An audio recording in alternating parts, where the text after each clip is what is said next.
తెలంగాణలో అత్యవసర సేవల కోసం ఒకే నెంబర్ అందుబాటులోకి తీసుకొచ్చారు. ఇప్పటివరకు పోలీసులకు సంబంధించి 100, అంబులెన్స్, అగ్నిమాపక సేవలకు వేర్వేరు నెంబర్లు ఉపయోగించగా ఇక నుంచి వాటన్నిటికీ డయల్ 112 అంటే 112 అమల్లోకి వచ్చింది. హైదరాబాద్లో కొత్త ఎమర్జెన్సీ కాల్ సెంటర్ను డీజీపీ సివి ఆనంద్ ప్రారంభించారు.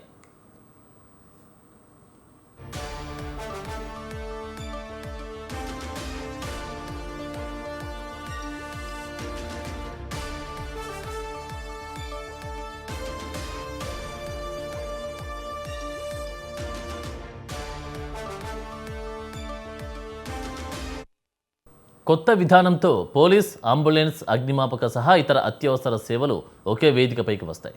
రోడ్డు ప్రమాదాలు, దోపిడీలు, గొడవలు, మహిళలపై వేధింపుల వంటి అత్యవసర పరిస్థితుల్లో 112కు కాల్ చేస్తే వెంటనే స్పందన లభించేలా వ్యవస్థను రూపొందించినట్లు డీజీపీ తెలిపారు.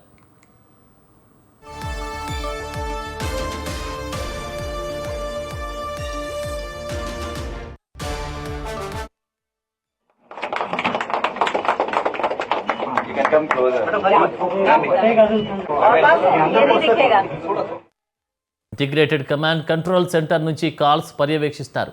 112కు ఫోన్ వచ్చిన వెంటనే కాలర్ వివరాలు, లొకేషన్ గుర్తించి సమీప పోలీస్ స్టేషన్, అగ్నిమాపక సిబ్బంది, అత్యవసరమైన బృందాలకు సమాచారం పంపిస్తారు.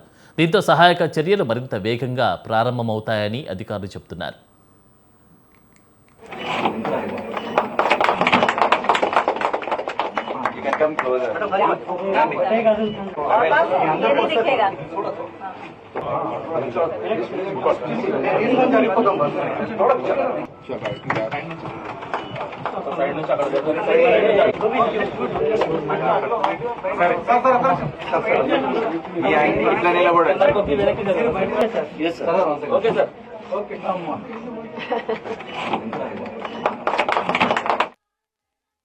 దాదాపు 4 సంవత్సరాల నుండి ఈ డయల్ 112 అనేది కోంపల్లి ప్రాంగణం నుండి ఇక్కడికి షిఫ్ట్ చేయడానికి ఎంతో ప్రయత్నాలు మేము చేస్తూ ఉన్నాము.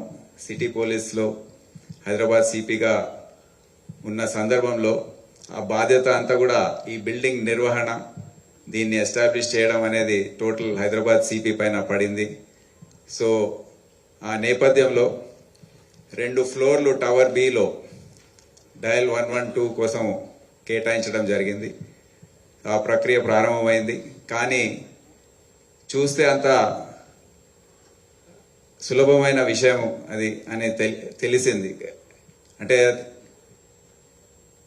అక్కడ నుండి ఇక్కడ షిఫ్ట్ చేయాలంటే ఎన్నో అడ్డంకులు, ఎన్నో పరిణామాలు, బడ్జెట్కి సంబంధించిన సమస్యలు ఇవన్నీ కూడా ముందుకు వచ్చాయి. డయల్ 112 సేవలు రోజుకు 24 గంటలు అలాగే ఏడాది పొడవునా అందుబాటులో ఉంటాయి. భవిష్యత్తులో ఆర్టిఫిషియల్ ఇంటెలిజెన్స్ను మరింత విస్తృతంగా వినియోగించే అత్యవసర సేవల సామర్థ్యాన్ని పెంచాలని తెలంగాణ పోలీస్ శాఖ లక్ష్యంగా పెట్టుకున్నట్లు డీజీపీ తెలిపారు.